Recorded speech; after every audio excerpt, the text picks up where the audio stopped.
Hi mga kapregi! So, uwi nga pala kaming Legazpi. So, samahan nyo kami. Alright. So, eto na nga. Makikita nyo na. Ayan na yung Mayon, ba diba? So, nasa Legazpi na, ba diba?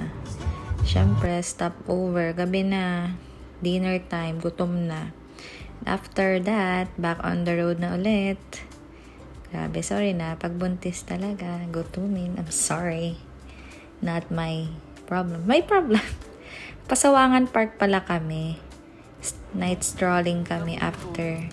Right after lang makauwi. As in. Night strolling agad kami.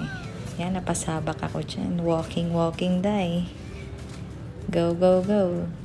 Pero ang ganda guys. Medyo tama lang yung mga people kasi nasa Bini concert pala sila.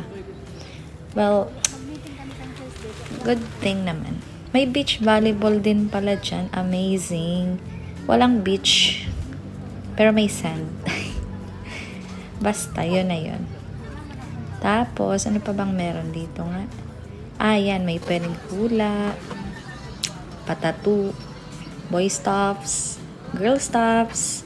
At syempre, yung gusto ko, fishes. Tama-tama, dalawa na lang sana yung fishes ko. Kaso, parang mahal. Hindi na ako nagtanong. Baka mapasubo ako. Tapos, dun sa dulo, mga kainan na. May nagbigay pala sa akin ng Yan o. Thank you po. Lunchtime, the next day, Buklan.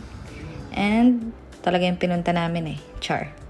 Hanap kami ng karil. Alam niyo ba yung karil? Yung parang push cart. Something like that. Yan, pinagpipilian namin dalawa. Yung green at yellow. Daddy, hindi yan. Hindi yan. Char. Yung isa. Kasi, mas mura siya at mas marami ang malalagay kaysa dun sa yellow. That's all.